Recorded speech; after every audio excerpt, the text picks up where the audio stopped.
Hi, I just completed my new short film and I would like to take you through my color grading workflow using Dehancer inside DaVinci Resolve.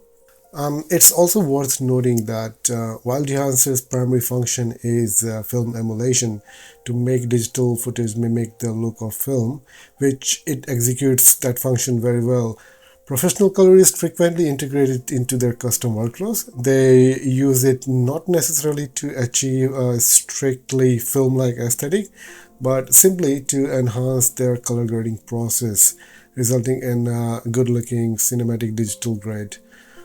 So let's dive inside DaVinci Resolve.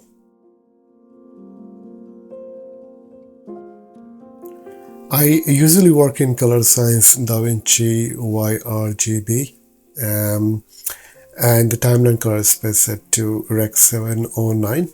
I'm working on Windows, and if you are working on Mac, then you would like it to set it to Rec 709A. For my purpose, I'm going to keep it to Rec 709. Let's save that. So here I have a few clips from the film on my timeline and they are ready to be graded. So let's I'll jump into the color page. DaVinci Resolve has multiple levels where we can do our grading. So you have the clip level where anything that's been done will be affected to that and that clip only. So if I'm changing something, we can see that change is being applied to that clip, but the other clips will remain unaffected. I'm just going to reset that. And you can also do at the timeline level. The timeline level allows us to make any changes and that will be applied to the whole range of clips that's sitting on that particular timeline. So anything that's been done here at the timeline would be, so as you can see, this whole range of clips sitting on that particular timeline is affected by things being done here at the timeline level grade. And then we also have the group level where we can select a bunch of clips and put them inside a new group. And whatever we are applying at that particular group level will be affecting all the selected clips inside that group. I already have made a group 1. I'm gonna just say cancel for now. So let's go ahead and apply the answer to this group level node. And as you can see immediately, it has already done some corrections. I'm just gonna go down all the way and say disable all tools. That way, anything that was by default applied has been disabled now, so that we can do it from the scratch.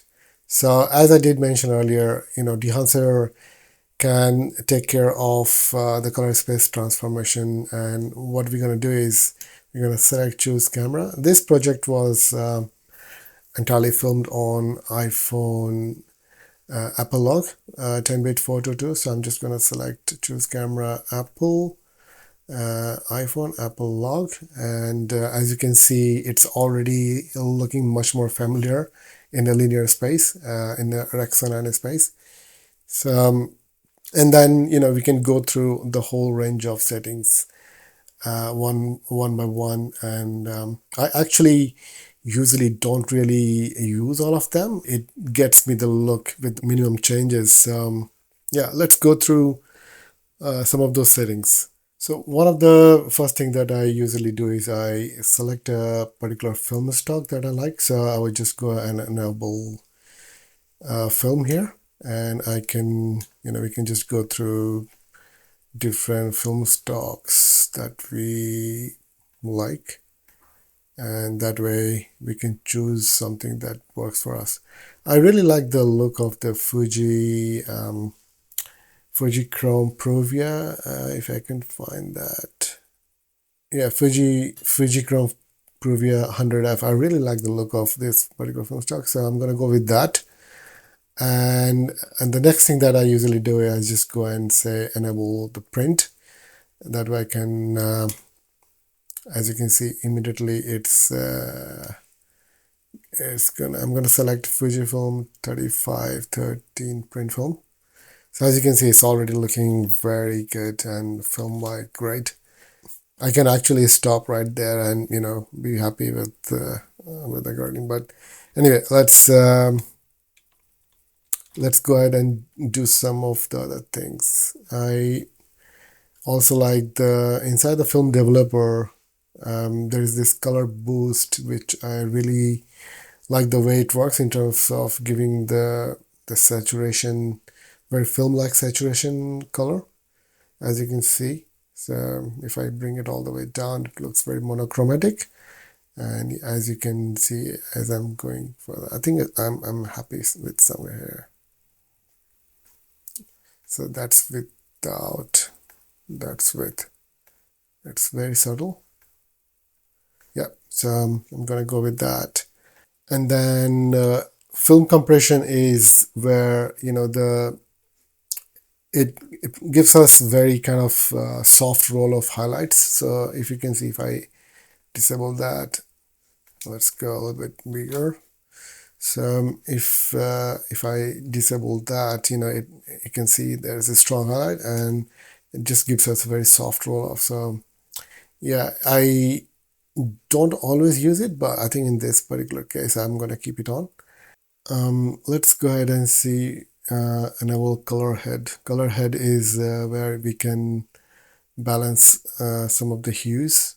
So control over changing between yellow and blue, magenta and green, and cyan and the red. I'm just going to reset that. I would disable it for now. I am happy with the way it's looking without it. And yeah, that's the film grain. This is interesting. So let's enable that. And by default, it's always set to 35mm 250 ISO, and I already love the look of that grain. Yeah, let's enable and disable that to see the difference. It already, gives the look of the film-like grain. Halation is, where it provides us with that red fringe coming across the area of contrast. So anything with the high exposure on the coming against the dark foreground would be giving us that red color of fringe. I usually try not to overdo it and make it only noticeable when I disable it. I'm already happy with that. So yeah. Bloom, I usually don't enable it. I don't usually, it's more like a dreamlike look, and also it kind of changes the exposure overall. I'm not a big fan of, so I'm just going to disable that for now.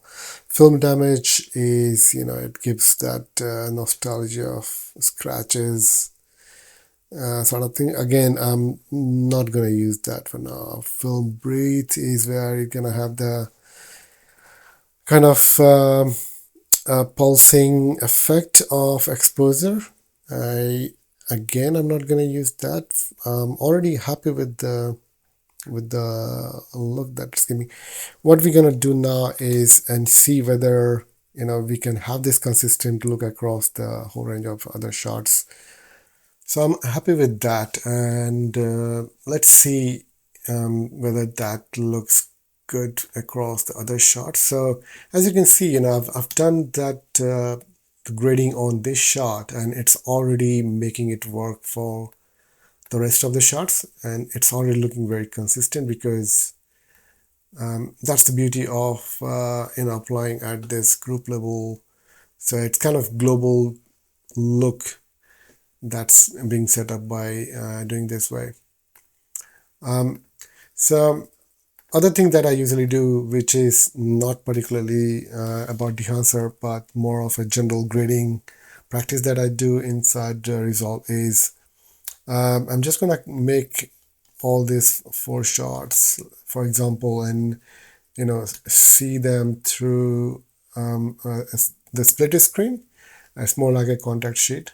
If you don't immediately have that working for you, you have to make sure that under this drop down you have this selected clips is selected.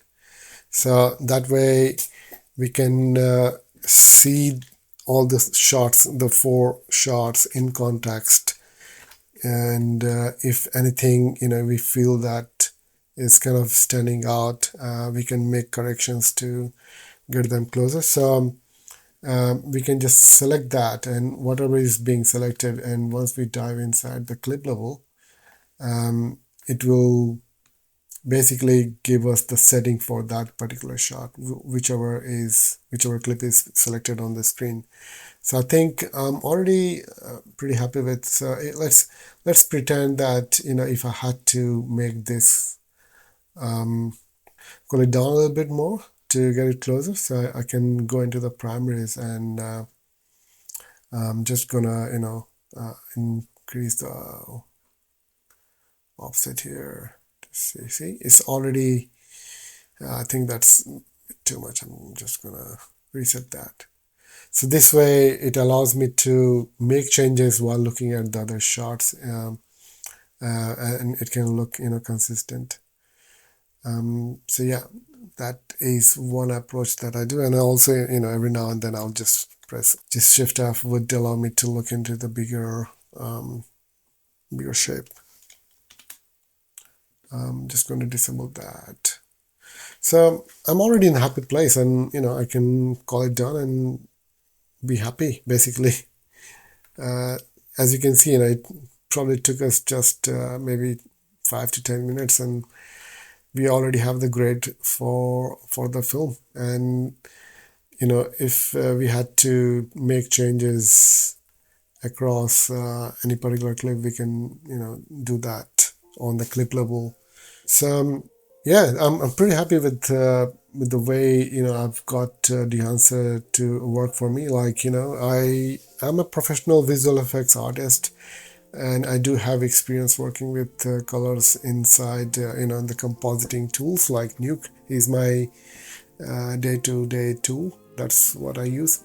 But in terms of color grading for the whole project, let's say a short film or feature film would be can be a very daunting task. But using Dehancer, it just makes our life much easier. So yeah, that's all there is to it. Thanks for watching, and if you have any questions, please let me know in the comments. I would be more than happy to help you with that. Thanks for watching.